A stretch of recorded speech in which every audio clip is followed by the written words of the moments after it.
a été changé en boule de merdasse. Elle glow. Elle glow. Il faut qu'on pète. Alors moi, il m'épate. Et on lui pèlera le son comme au bailli du Limousin.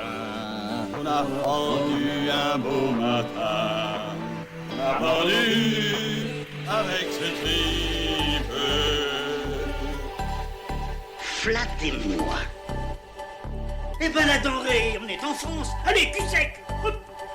Bonsoir, bienvenue sur Histoire d'en dire plus. Aujourd'hui, on parle d'un film de David Cronenberg, encore une fois. Existence Z. C'est parti, mon kiki. Alors, Existence, avec un X majuscule et un Z majuscule, est un film britannico-franco-canadien de science-fiction réalisé par David Cronenberg, sorti en 1999. C'est un film de science-fiction, il dure 96 minutes. Comme acteurs principaux, on a Jennifer Jason Leigh, Jude Law, Ian Holm, William Dafoe et Don McKellar. C'est produit par Alliance Atlantis Communication, Canadian Television Fund, Harold Greenberg Fund, TMN, Serendipity Point Film, Téléfilm Canada, Natural Nylon Entertainment et UGC pour la France. Alors le résumé. Dans un futur proche, des consoles de jeux réalité virtuelle biotechnologique appelées GamePods ont remplacé les consoles électroniques. Les pods présentent des umbilicals, des cordons ombilicaux qui se fixent à des biopores, des connecteurs insérés chirurgicalement dans la colonne vertébrale des joueurs. Deux sociétés de jeux, Antenna Research et Cortical Systematics, se font concurrence. En outre, un groupe de fanatiques appelé Realist Combat, les deux sociétés combat les deux sociétés pour empêcher la déformation de la réalité. Allegra Geller, d'Antenna Research, conceptrice de jeux de renommée mondiale, fait la démonstration de son dernier jeu de réalité virtuelle, Existence Z, à un groupe de discussion. Un réaliste, nommé Noël Dichter, tire sur Allegra dans l'épaule avec un pistolet organique qui l'a fait passer en fraude à la sécurité. Alors que l'équipe de sécurité abat Dichter, Ted Pickle, agent de sécurité et publiciste, se précipite vers Geller et l'escorte à l'extérieur. Geller découvre que son pote contient l'unique copie d'Existence Z et a peut-être été endommagé. Pickle accepte à contre-cœur de se faire installer un biopore dans sa colonne vertébrale afin qu'ils puissent tester ensemble l'intégrité du jeu. Allegra l'emmène dans une station-service dirigée par un trafiquant d'essence nommé Gas qui installe délibérément un biopore défectueux. Il révèle son intention de tuer Geller pour la prime sur sa tête. Pickle tue Gas et les deux s'échappent vers un ancien chalet de ski utilisé par Kiri Vinocure, le mentor de Geller. Vinocure et son assistant réparent la capsule endommagée et donnent à Pickle un nouveau biopore. Geller et Pickle entrent dans le jeu et rencontrent Darcy Nader, un ancien propriétaire de magasin de jeux vidéo qui leur fournit de nouvelles micro-nacelles. Ils activent les nouveaux pods et entrent dans une couche plus profonde de la réalité virtuelle. Ils assument de nouvelles identités en tant qu'ouvriers dans une usine de pods de jeux. Un autre ouvrier de l'usine, Ivengi Nourish, prétend être leur contact réaliste. Dans un restaurant chinois près de l'usine, Nourish leur recommande de commander le plat du jour pour le déjeuner.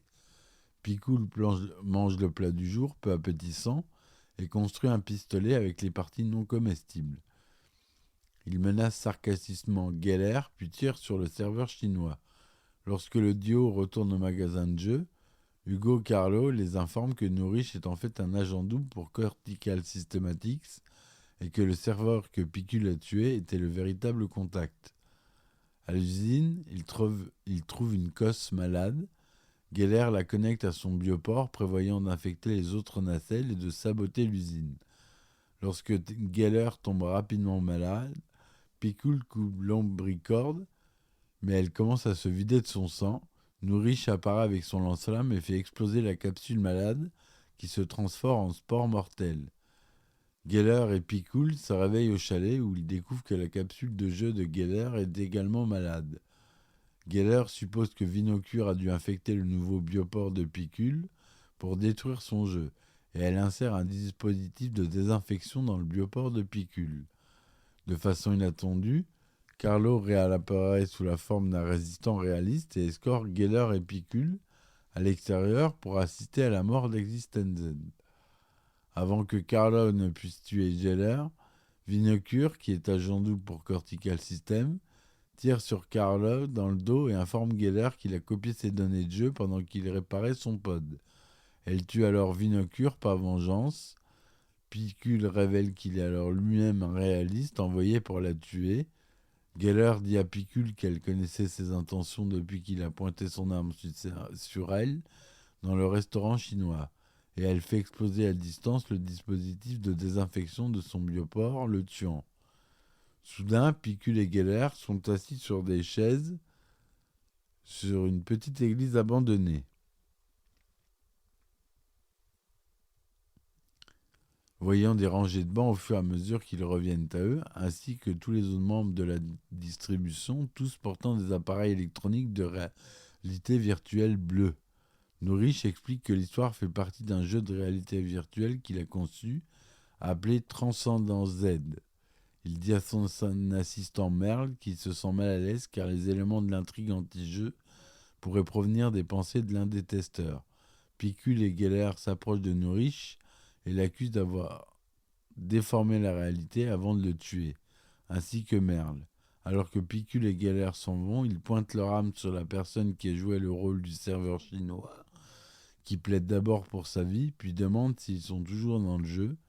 Pickle et Geller restent ensemble en silence, sans répondre. Voilà pour le résumé. Donc c'est une histoire un peu compliquée, il faut bien suivre le film.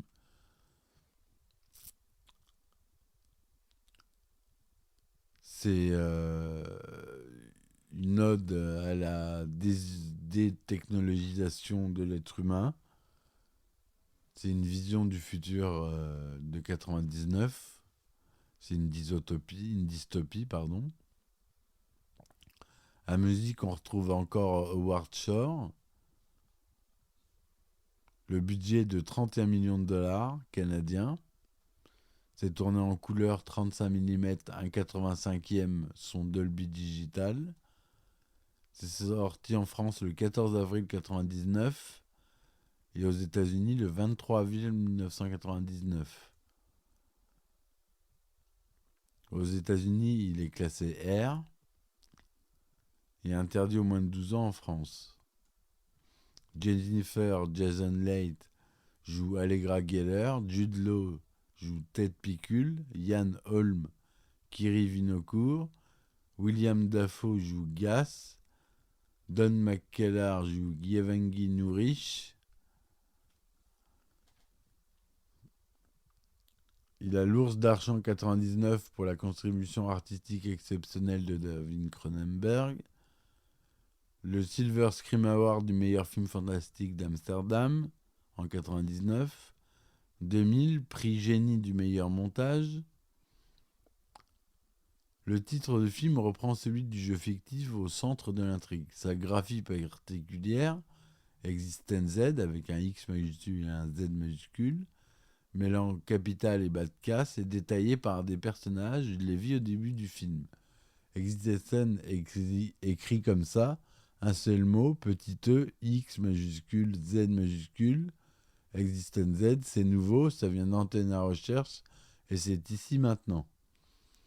Elle est expliquée par Mac Browning dans David Cronenberg, Author of Filmmaker. Dans la scène d'ouverture et de clôture d'Existence Z, Cronenberg démonte les traits paranormaux du langage utilisé dans les présentations commerciales. En présentant le jeu, Levy écrit le mot Existence Z sur un tableau noir en même temps qu'il le prononce et en insistant sur les lettres qui doivent être en majuscules. Les lettres Isen en minuscule au milieu du mot signifient Dieu en hongrois. Certains ouvrages ont adopté une graphie particulièrement et partiellement normalisée en rétablissant la majuscule initiale Existen Z avec un E majuscule au début. Une novélisation du film a été écrite par l'auteur de science-fiction Christopher Priest, spécialiste des réalités parallèles. David Cronenberg considère Existen Z comme étant son film dickien, celui contenant le plus de thèmes proches de l'œuvre de Philip K. Dick. Il a par ailleurs inclus une sorte d'hommage dans le film par le biais d'un sac en papier où il est inscrit Perky's Path, en référence à la nouvelle The Days of Perky's Path 1963, qui est en partie l'inspiration du roman Le Dieu venu de Centaure 1965. Le film illustre la réalité simulée, comme d'autres à l'époque, Matrix par exemple. On peut y voir une critique du cyberpunk, plus notamment d'un de ses dérivés, le biopunk, ainsi que des univers virtuels. Jude Law est déjà habitué à la science-fiction et à la dystopie. Il jouait Jérôme Eugène Moreau dans Bienvenue à Gattaca 2 ans auparavant. Dans le même jeu registre, il jouera encore Gigolo Joe dans AI Intelligence Artificielle et Rémi dans Repoman aux côtés de Forest Whitaker en 2010. La trame du film est basée sur la confusion entre réalité et réalité virtuelle, que les personnages vivent hors et dans le jeu vidéo appelé Existen Z, dont le but est tout simplement de vivre une aventure à la manière d'un jeu d'aventure dans un monde ultra réaliste. Dans ce film, David Cronenberg donne une texture biologique aux objets technologiques. Les consoles de jeu qui permettent de s'immerger dans le virtuel sont des sortes de fœtus. Les connexions sont assurées par des cordons ombilicaux s'enfichant dans des orifices, les biopores, créés au moyen d'une perforation de la colonne vertébrale au bas du dos. Alain Badiou affirme que le film L'autre monde est bâtard, conformément au génie de Cronenberg, qui vise toujours à greffer l'un des autres éléments ordinairement hétérogènes, réels et virtuels, mécaniques et biologiques ici.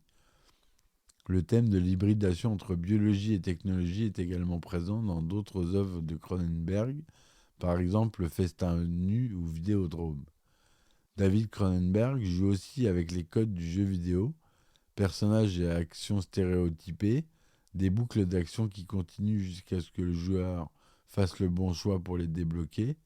Menji Belkal Kassem compare ces scènes nécessaires à la poursuite de l'intrigue, dans lequel le joueur n'a plus de choix de réel aux cinématiques des jeux vidéo. Le film est déroutant au sens où le spectateur lui-même se perd dans la mise en abîme du monde virtuel jusqu'à sa chute finale. Les personnages principaux essayent de se connecter au monde virtuel d'Existen Z et n'y arrivent que tardivement, sans que l'on sache vraiment s'ils entrent dans le jeu ou s'ils y sont déjà. Comme le dit Belhaj Kassem, depuis le départ, le jeu a semblé ne vivre que de ce qui le menaçait, l'empêchait de commencer, d'avoir lieu ou de continuer. Cette impression est renforcée par la conspiration des réalistes, les ennemis du virtuel, qui cherchent à détruire le jeu et ses moyens d'accès, ou bien qui utilisent le jeu et sont eux-mêmes virtuels. Badiou voit dans les termes réalistes une allusion à la philosophie dans laquelle il existe un courant de pensée réaliste. Les réalistes condamnent moralement la fuite dans un imaginaire irréel que nous confondrions avec la réalité, voire nient que le réel ait une quelconque réalité. Ils sont des anti-deleuziens fanatiques. Il existe dans le film un parallèle évident entre le jeu et la sexualité. Paul Munier interprète la pose du biocorps sur le corps de Ted, une initiation parodique à la sexualité. Les parties d'Existen Z que Ted et Allegra font tous les deux semblent être vécues comme une relation sexuelle, mais une relation sexuelle paradoxale, dans la mesure où elle remplace la sexualité réelle. D'ailleurs, le goût pour le jeu relève plus chez Allegra de l'addiction que du désir sexuel. Paul Meunier voit dans l'envie envahissante de jouer à Existen Z une maladie ludiquement transmissible. Le pod est alors pensé comme un parasite qui répand une maladie chez les joueurs et manipule leur comportement dans le but de les inciter à jouer. Le jeu est finalement une sortie du monde et un délaissement du corps, et il atteint une dimension spirituelle.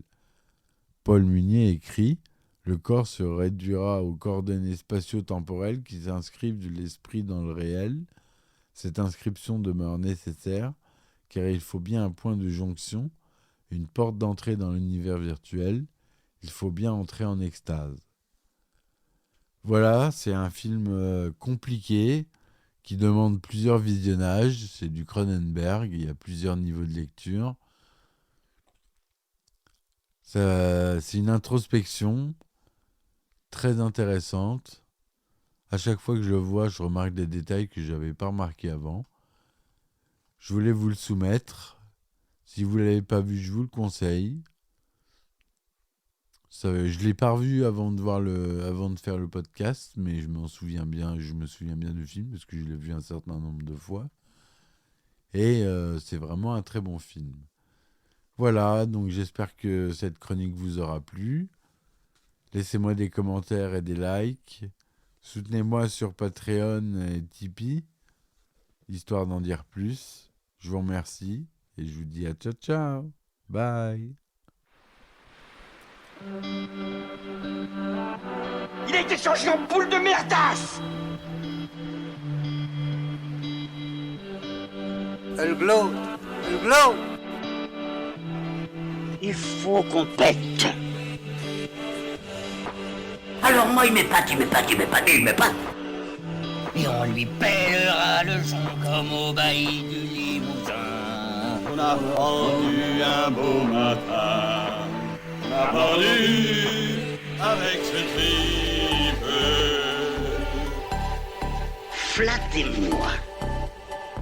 Eh ben la denrée, on est en France. Allez, cul sec. Hop.